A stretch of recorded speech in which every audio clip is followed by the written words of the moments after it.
The courtroom was tense. Murmurs passed through the gallery like wind slipping through cracks in a locked door. For weeks now, the Diddy trial had delivered headline after headline, each more explosive than the last. But what happened today felt different. It wasn't just about legal strategy or surprise witnesses. It was about a name so tightly controlled, so carefully curated, that hearing it spoken aloud in this setting stunned everyone. Kim Kardashian. The prosecution didn't say it dramatically. They didn't need to. They simply submitted a sealed document into evidence, and when the judge quietly unsealed it and read the attached name, the reaction was instant. Eyebrows lifted. Pen stopped moving. Even the usually unshakable court sketch artist sat frozen, mid-line. And across the room at the defense table, Diddy shifted. For weeks he had sat stoic, untouchable, his expression carved in ice. But the moment Kim's name hit the air, something in him cracked, just for a second. A twitch in the jaw, a hard swallow, a glance at his attorney, whose face went pale beneath courtroom lighting. It wasn't just that Kim's name was mentioned, it was why. According to sources close to the investigation, the prosecution had uncovered an off-record encounter from nearly a decade ago, backstage at an award show where Diddy was headlining and Kim had presented. No formal complaint had ever been filed, no statement ever made. But what happened that night had been quietly passed around the industry like a ghost story, whispered by assistants, denied by publicists, never fully confirmed. Until now. The sealed document reportedly included a short statement from a third-party witness, someone who had worked the event, someone who saw Kim leave Diddy's private VIP area, eyes red, clutching her phone, saying only one thing: "I shouldn't have gone in." It wasn't proof, but it was a thread, and prosecutors were ready to pull it. Immediately, Diddy's legal team went on the offensive. His lead attorney slammed a motion onto the judge's desk, requesting that any mention of Kim Kardashian be deemed irrelevant, prejudicial, and inadmissible. They argued it was hearsay, that it was a cheap shot, that dragging a global celebrity into the trial through implication would taint the jury. But the judge didn't flinch. He reviewed the document slowly, then looked up. "If the name is on record," he said, "and if the event can be reasonably corroborated, the jury deserves to know." You could feel the temperature in the room drop. Diddy leaned back in his chair, jaw clenched. His attorney whispered something in his ear, but his eyes were locked on the judge, no longer defiant, but calculating. Backstage encounters, undocumented whispers, vague memories. They rarely hold up in court. But this trial wasn't following a script. It was evolving. It was devouring everything in its path. And now, for the first time, it was moving toward a woman the world had long believed was untouchable. Kim hadn't said a word publicly. Not yet. But the damage was already blooming. Because this wasn't just a name drop. It was a warning. Something had happened backstage, and the courtroom was now willing to ask, what exactly did she see, and why did she never speak about it until now? Before we dive deeper into this unforgettable story, make sure to like the video, subscribe to our channel, and hit the bell icon. That way you'll never miss another thought-provoking documentary just like this. Now let's get back to it. It was the 2016 Iconic Sound Awards, a night that dripped with glamour, lights, and perfectly polished egos. Kim Kardashian arrived with the grace of a queen. Her gown shimmered like liquid glass. Her smile was camera-ready, but behind it, she was tired. Not physically. Kim had mastered the art of sleepless perfection, but emotionally. She had just come off a string of controversies, and the last thing she needed was another rumor, another grainy headline, another story that could be spun and twisted into something she never intended. She wasn't supposed to stay long that night. Just present an award, take a few photos, then disappear out the back before the crowd turned restless. That was the plan, until a message came through, a quiet request. "Mr. Combs would like to say hello backstage." She read it twice. At first, she didn't react. Diddy wasn't a stranger. They'd crossed paths at countless events. They shared friends. They shared history, the kind that's common in Hollywood's golden circle, where everyone knows everyone and secrets travel faster than sound. But something about the timing felt off. Still, Kim nodded politely. Just a quick hello. She was led through a guarded hallway, past layers of event security and publicists with headsets. The deeper she went, the quieter it became, like walking into a storm's eye. Diddy's private area was roped off, shadowed by dark curtains. Only a few were allowed in: a stylist, a DJ, one security guard, and Diddy himself. He greeted her with a smile. Not wide, not fake. Just calm, cool.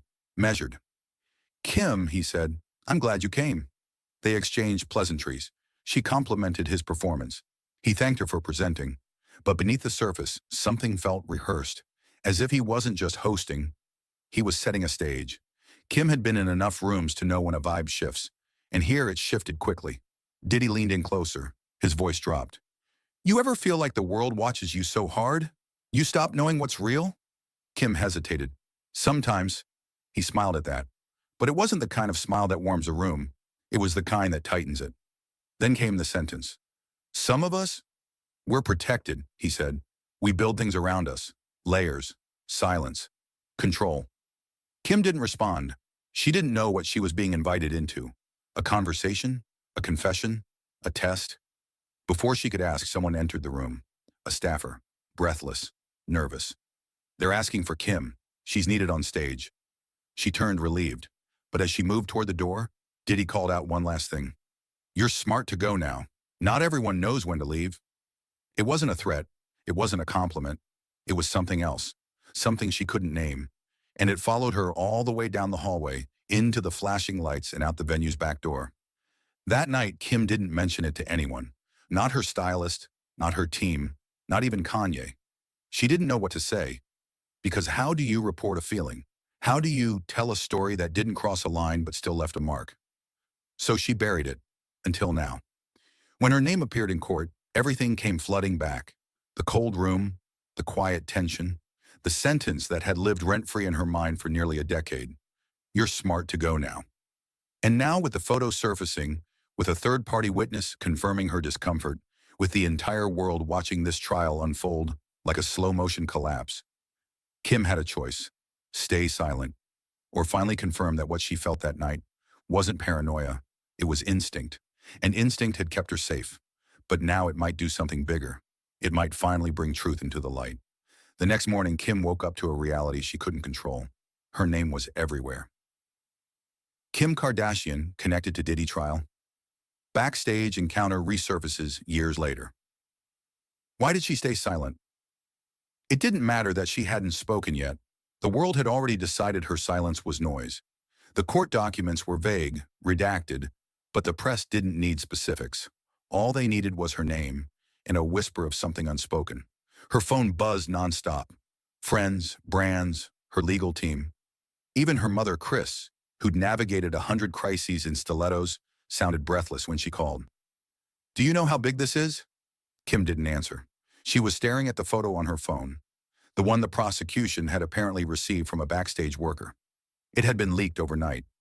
In the image, Kim was caught mid-turn in a dimly lit hallway. Diddy stood just a few feet behind her. His body leaned forward.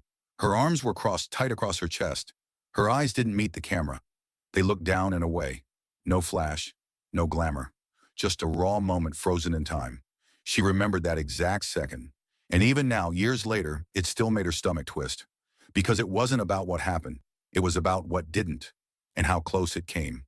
Behind closed doors, her attorney was already in motion. Damage control, strategy, discretion.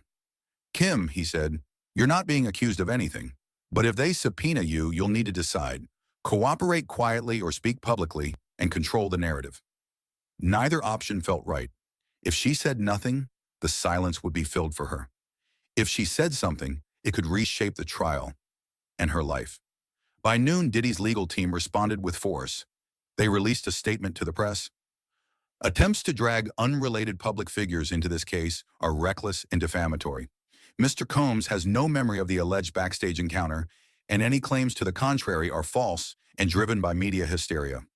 It was swift, cold, surgical. But beneath the confidence, the cracks were showing. Inside the courtroom, Diddy was restless. He spoke more urgently to his attorneys. He checked his phone more often. He had controlled narratives his entire career. Music, business, image.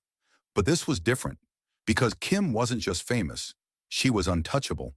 And if someone like her, someone who had built an empire on controlling her story, was now on the edge of losing control, what did that mean for everyone else?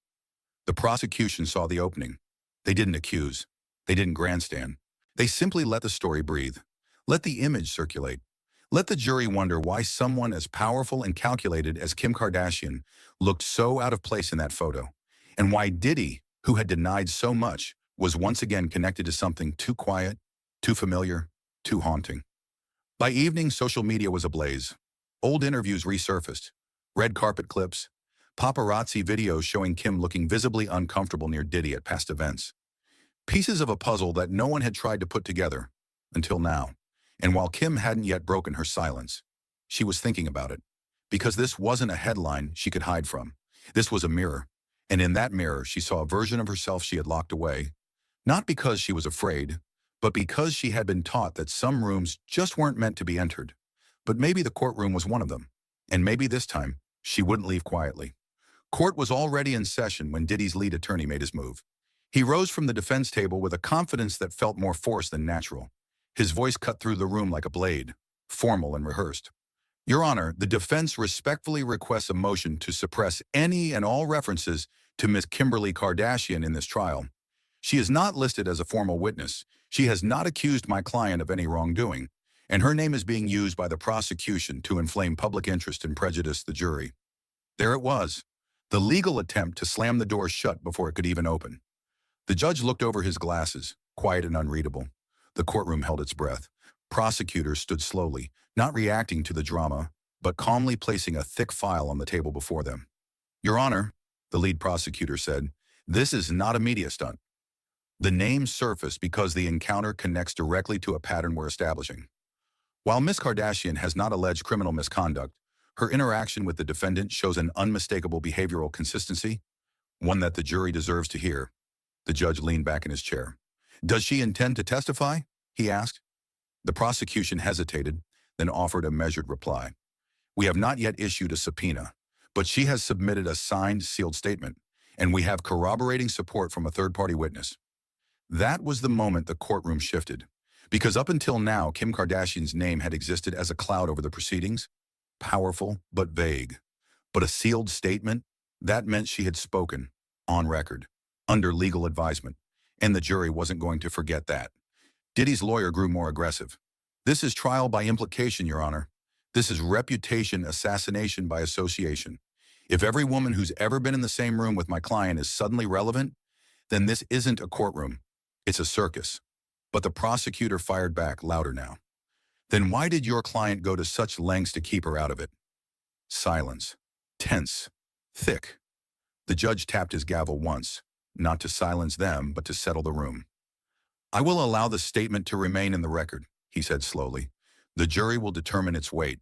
This court will not erase the presence of a verified moment simply because it's inconvenient. Diddy didn't move. He stared forward, lips pressed into a thin line, one hand gripping the arm of his chair hard enough to show tension through the knuckles. Behind him, his legal team looked rattled. For the first time, they didn't have control of the narrative. They were responding, not leading. Outside the courthouse, the media went into a frenzy. Paparazzi crowded the sidewalk. News anchors scrambled to update their teleprompters. Online, the hashtag surged, # Kim testified, # Diddy files, # Backstage truth. But inside, it wasn't just the jury who was leaning in now. It was the entire courtroom. The statement wasn't read aloud yet, but just knowing it existed had power. It meant Kim had remembered that night too. It meant her silence wasn't forgetfulness. It was caution, and now that caution had turned into record. Later that afternoon, a witness took the stand. The same Backstage photographer who had come forward anonymously just days earlier. He looked nervous, clutching a manila folder like a lifeline. When asked if he remembered the night Kim left Diddy's lounge, he nodded. She looked shaken, he said quietly. I was told not to take photos, but I had already taken one. I didn't delete it. The prosecutor asked what happened next. I was approached by someone, a man. I don't know his name. He said, you didn't see anything. You don't want to lose your job over one click. The courtroom tightened. Jurors shifted in their seats. One leaned forward, arms folded, locked in. Why didn't you come forward earlier? The prosecutor asked. The photographer's hands trembled slightly. Because I didn't think anyone would believe me. Until now. There it was. Validation. A timeline. A thread connecting Kim's memory to a real moment captured and now confirmed. And as the court adjourned for the day, Diddy remained seated longer than usual. He didn't speak. He didn't glance at his team. Because no matter how hard his attorneys fought to keep Kim Kardashian out of that courtroom, she was already in it. and her presence, even in silence, was shifting the ground beneath his feet. The courthouse doors hadn't even opened the next morning when the whispers started. Not from journalists, not from camera crews, but from inside the building. Among clerks, aides, even a few junior attorneys loitering near the metal detectors, checking their phones like addicts waiting for a fix. A document had leaked. It wasn't the full thing, just a few lines. A screenshot of what appeared to be Kim Kardashian's signed statement, submitted under seal just 48 hours earlier. The lines weren't damning, but they didn't need to be. I entered Mr. Combs' backstage suite alone. I was not informed who else would be present. After several minutes of conversation, I felt deeply uncomfortable and chose to leave. I have never spoken publicly about this moment, but I remember the feeling clearly. I knew I had to go. No accusations, no details, just that word. Uncomfortable. And in the court of public opinion, that word was a bombshell. By 9 a.m., I knew I had to go was trending worldwide. Inside the courtroom, the tension was suffocating. Diddy arrived 15 minutes late, a first. His suit still immaculate, but his face wasn't. His usual slick-back calm had cracked into visible exhaustion. Dark circles, cheekbones drawn tight. And when he sat, he didn't look at the prosecution or the judge. He looked straight at the jury, like a man begging to be seen as something other than what he was becoming. The judge called the room to order. Before anything else, he addressed the elephant in the room. "I am aware," he said sternly, "that a sealed document has been partially leaked to the press. Let me be clear. This court will not tolerate further breaches of confidentiality. If this continues, I will begin holding parties in contempt." No one spoke, but everyone knew the damage had been done. The jury had already seen the news. The public had already formed its verdict, and Diddy's legal team now had a war to fight on two fronts, the courtroom and the internet. The prosecution didn't need to push hard that day. They simply confirmed the statement's authenticity and entered it into the record. They didn't call Kim to testify, not yet. They didn't need to. The leak had done more than a live witness ever could, because it wasn't about what Kim said, it was about what she remembered. And the fact that she remembered it at all, nearly a decade later, gave it weight. The defense tried to recover. They leaned into technicalities, chain of custody, relevance, emotional manipulation. But the courtroom wasn't listening in the same way anymore. They had seen the photo. They had heard from the photographer. Now they had her words, simple, steady, and honest. Diddy's team knew what was coming next. They requested another closed session with the judge, off the record. Rumors swirled that they were preparing a preemptive motion to prevent Kim from being subpoenaed for live testimony. Others said they were working behind the scenes to negotiate a limited testimony, carefully worded, carefully timed, carefully controlled. But it didn't matter, because the control was already gone. Later that afternoon, as court adjourned early due to a scheduling delay, a reporter caught Kim exiting her office building in Los Angeles. She didn't speak. She didn't pose. She walked straight to a waiting SUV, surrounded by private security. But before the door closed, a camera caught it. A single glance back. No smile, no fear, just resolve. And that one look, quiet, unguarded, real, told the world exactly what it needed to hear. She wasn't going to stay silent anymore. Not because she wanted to hurt Diddy, not because she wanted attention, but because the silence had gone on long enough. And when even the most famous woman in the world decides it's time to speak, the world listens. The courtroom was still, the kind of stillness that doesn't feel peaceful. It feels tense, stretched too tight. Everyone in the room knew what was coming, even if no one dared say it out loud. Kim Kardashian was about to speak. Not in person, not yet. But the court had just ruled. Her pre-recorded video statement, filmed under oath, approved by her legal team, and authenticated by the court, would be played in full for the jury. No edits, no cuts. Just her voice, her words, her truth. The lights dimmed slightly as the monitor screen flickered to life. And there she was. Kim sat in a neutral-tone room, hair pulled back, makeup minimal. This wasn't the red carpet version of Kim. This was someone stripped down, deliberate, careful. Every word was chosen not for drama, but for truth. "I've thought about this night for a long time," she began, her voice calm. "I never wanted to make it more than it was, but I also didn't want to lie to myself about what it meant." She paused, not for effect, but because she was remembering. "I went into that room because I was told he wanted to say hi. We'd met before, casually, at events. Never anything strange. But that night felt different. Not right away, Not on the surface, but in the way people moved, the way the room suddenly felt smaller, quieter, controlled. The courtroom was frozen. Even Diddy, who had scoffed at earlier testimony, now stared forward. No expression, no movement, just still. Kim continued. He never touched me. He never said anything directly threatening, but he didn't have to. You can tell when someone isn't really speaking to you. They're testing you, watching you. Another pause. I remember thinking, why is there only one exit? Why does it feel like I'm being watched from every corner of this room? A whisper went through the gallery. The judge didn't gavel it. He didn't have to. The room corrected itself. I made an excuse, Kim said, her voice trembling slightly for the first time. I said I had to call my kids, that I forgot something in my dressing room. I smiled, the way women do when they're trying to leave without making a scene. I walked out and I didn't look back. Her lips pressed together. I didn't tell anyone that night. Not my mom, not my team, not even Kanye. Because I thought, what am I going to say? That a man made me feel uncomfortable in a room full of people? That's not news, that's survival.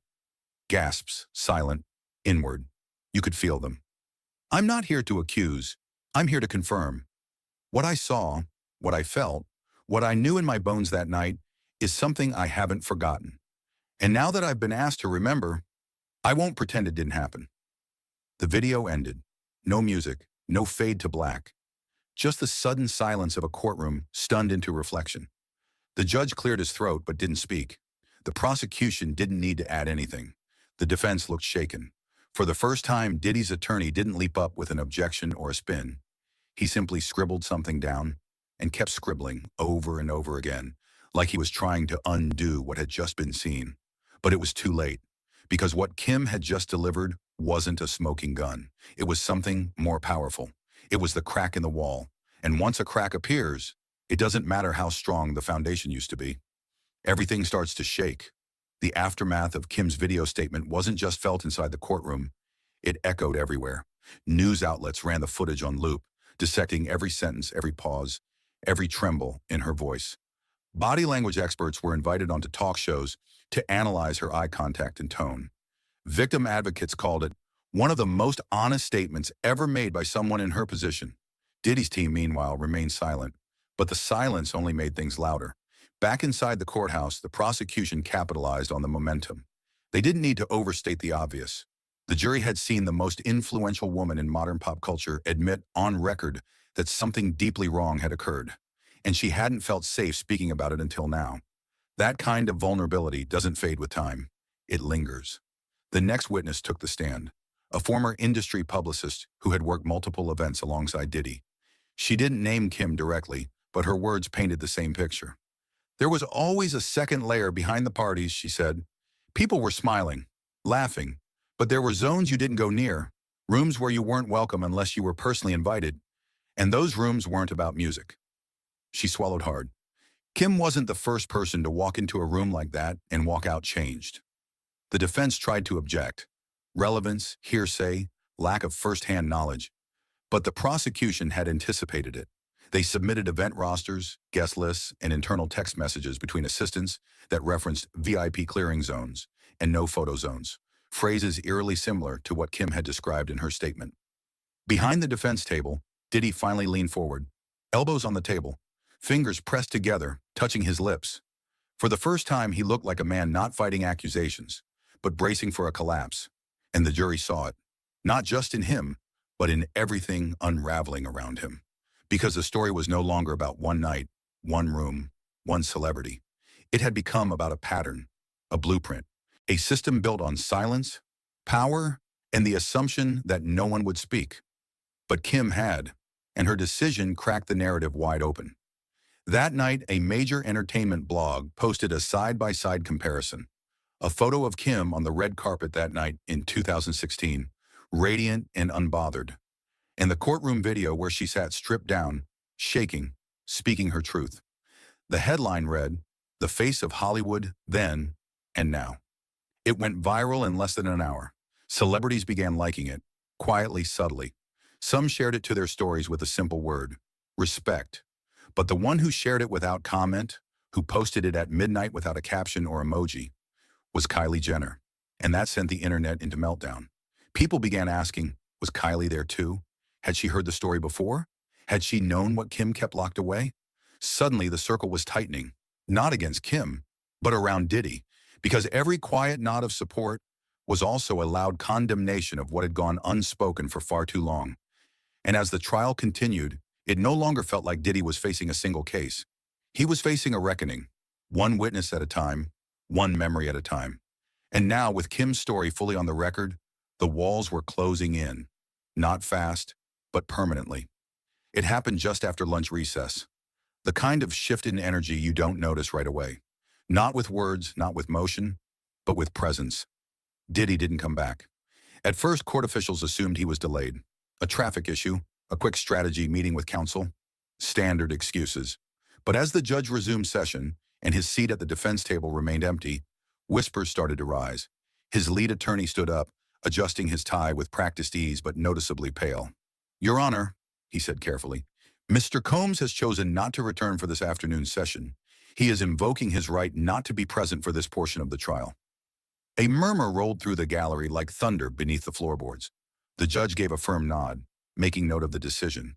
But the tension in the room had already shifted, because everyone knew this wasn't about legal strategy. It was retreat. It was fear. Diddy had watched the foundation crack beneath him for days now. Watched Kim's name enter the courtroom. Watched her statement ripple through the media. Watched his legal team drown in damage control. But this, not showing up, this was the moment people began to wonder if the man who always walked into every room like he owned it had finally realized the room no longer belonged to him. The prosecution wasted no time. They introduced a string of internal emails from past employees, redacted but damning. Subject lines like VIP zone protocol and special guest shielding were shown to the jury, along with notes that aligned with timelines of known parties, including the night of Kim's backstage visit. One email, from a former assistant, read, "Make sure the guests sign in phones, especially the A-listers. Keep hallway access limited after 9:30. Mr. C doesn't want uninvited eyes." The courtroom was silent as it was read. No cross-examination, no rebuttal, because Diddy wasn't there to contest it. Back outside, the media was already spinning. Speculation exploded online. Was Diddy avoiding something worse? Would he return at all? Had his lawyers advised him to disappear before the court saw what came next? But inside, the focus remained razor sharp. A new witness was called, a former production coordinator from the same award show in 2016. She hadn't come forward before. Fear, contracts, loyalty, all the reasons people stay silent. But now, with Kim's statement public and her photo on every screen, something in her had shifted. She took the stand, nerves evident, but voice steady. "I didn't see what happened in the room," she said, "but I saw her come out. Kim. I was walking by when she opened the curtain. She looked disoriented, like she was walking through water." The prosecutor asked what happened next. She turned to one of the event managers and asked, "Where's the quickest way out?" She didn't want to go through the red carpet again. She asked for the side exit. "Did she say anything about what happened?" The coordinator nodded slowly. She said, "I shouldn't have gone in there." Then she put on her sunglasses and left. Simple, quiet, but unforgettable. Because that was the second time in this trial those words had surfaced. "I shouldn't have gone in." The jury didn't need theatrics. They didn't need dramatics. They needed consistency, credibility, memory. And now, with a second person confirming the line, the court no longer saw Kim's testimony as a question mark. It had become a thread of truth. One Diddy had no interest in facing. Not in that moment, and maybe not ever again. As the court recessed for the day, no one packed up quickly. Reporters lingered. Jurors exchanged glances. Even the judge remained seated longer than usual, because it had become undeniably clear Diddy was losing control, not just of the narrative, but of his defense, his allies, his legacy. And the worst part? The courtroom wasn't even done yet. The morning after Diddy's absence, the courthouse looked different. Not physically.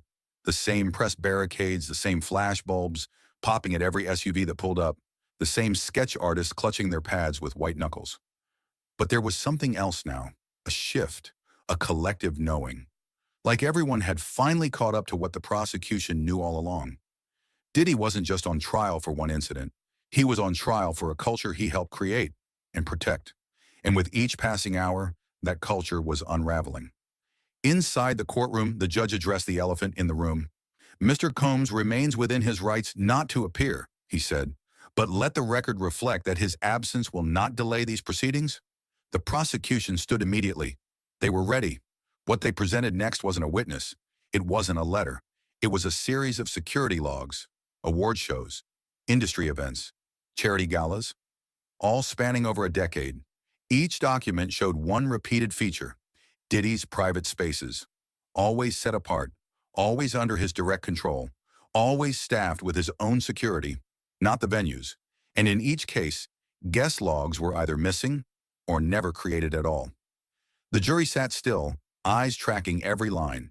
But it wasn't until the digital render appeared on screen that the silence turned to tension. It was a 3D reconstruction of the Backstage layout from the 2016 Iconic Sound Awards. It showed the green rooms, the makeup trailers, the main stage corridor. And then, in bold red lines, it showed the VIP lounge Diddy had reserved. Only one way in, one way out. No cameras, no staff beyond his own team. And according to the reconstruction, the moment Kim Kardashian exited that lounge, there were no more entries logged for the rest of the night. The room saw it, the jury saw it, and somewhere far away, watching from a private location, Kim probably saw it too. The prosecution turned to the jury. "We're not claiming what happened inside that room. We're not telling you what to believe. We're showing you what she walked into, what she walked out of, and what she carried with her in silence for 8 years." That silence now screamed louder than anything else in the trial. Later that afternoon, social media exploded again. This time not because of leaked documents, but because of a new name. A-list actress, former music video star, early 2000s icon. She posted one line to her Instagram story. "That hallway, that same hallway, I never said a word either." No photo, no explanation, just that. And the world understood immediately. Another voice, another piece, another memory that refused to stay buried. The internet dubbed it the Quiet Reckoning. A flood of subtle posts from women in the entertainment world, all cryptic, but all unmistakably connected. For years, Diddy had built an image of charisma, power, generosity, but now that image was collapsing under the weight of memories that had never been given room to breathe. Inside the courtroom, the mood was suffocating. Even the defense team looked resigned. Their cross-examinations had lost their sting. Their objections came less frequently. They'd gone from defending a man to managing a legacy, and that legacy was burning. Reporters outside began whispering about sealed indictments, about federal investigations quietly reopening, about former employees getting cold calls from people they hadn't heard from in years. Because it was no longer about guilt beyond a reasonable doubt. It was about exposure. Kim Kardashian hadn't even taken the stand in person, but her presence was everywhere. In documents, in memories, in the way the jury now looked at every new piece of evidence with sharper eyes. She had not accused. She had simply remembered. And in that remembering, she cracked the silence wide open. As court recessed once more, no one rushed for the exits. They sat with it. The emptiness of Diddy's chair, the weight of everything unsaid, now finally being heard. And everyone in that room understood. Tomorrow might bring the end of the trial. But the truth had only just begun. It was the final day in court. No one said it aloud, but everyone felt it. The tension was no longer sharp and chaotic. It was slow, heavy, like the final note of a song that had gone on too long. Diddy didn't show up again. No press release, no excuse, no statement from his legal team. Just an empty seat at the defense table, a folded note placed where his hands used to rest, and an energy in the room that said, "He's not coming back." And maybe he knew better than to face what was about to be said, because today wasn't about technicalities. It wasn't about loopholes or timelines or strategy. Today was about perspective. The prosecution had chosen to close with something unusual, a personal impact statement, not from a named victim, but from someone who had been part of the culture that allowed all of this to exist, a former assistant. She had worked for one of Diddy's partner companies in 2015, never accused, never spotlighted, just a face in the background, until now. She stepped onto the stand slowly, not nervous, not dramatic, just, ready. "I'm not here because I was hurt in the way others were," she began. "I'm here because I saw what happened to people who tried to speak, to women who said no, to employees who asked questions." She looked around the courtroom. Calm, director. I was 24 when I started, and within 2 weeks I understood the rules. You didn't ask who was invited to private meetings. You didn't look guests in the eye. You didn't speak unless spoken to, and you never brought your phone into a room Diddy was in unless he told you to. Gasps rippled quietly across the room. She continued. I saw celebrities leave those rooms crying. I saw girls asked to go home, and their names never show up on a guest list again. I knew what was happening. We all did. But we told ourselves, it's just how the industry works. She paused. And then Kim's name came up. And I remembered that night. I remembered seeing her walk out of that lounge, sunglasses on at night, not speaking to anyone. She didn't ask for help, but the way she walked, stiff, fast, like she needed to leave her own skin, I'll never forget it. No one in the room blinked. Not the jury, not the press, not even the judge. I quit a year later, she said. I couldn't carry it anymore. And I've stayed quiet ever since. But after watching this trial, I realized silence is a form of participation, and I refuse to participate anymore. When she stepped down, the courtroom remained silent. No cross, no objections, no interruptions, because there was nothing left to argue. The jury began deliberations. Hours passed, then word spread. A verdict wouldn't come today. Too much to review, too many layers. But that didn't matter, because something had already been decided, not by law, but by truth. Diddy's name, once synonymous with untouchable power, had been peeled back layer by layer. What remained wasn't just legal vulnerability, it was moral exposure. Kim never returned to court. She didn't need to. Her words echoed long after the video ended. And outside the courthouse, the signs told a new story. Till we believe her. Silence is over. More will speak. This wasn't about one man anymore.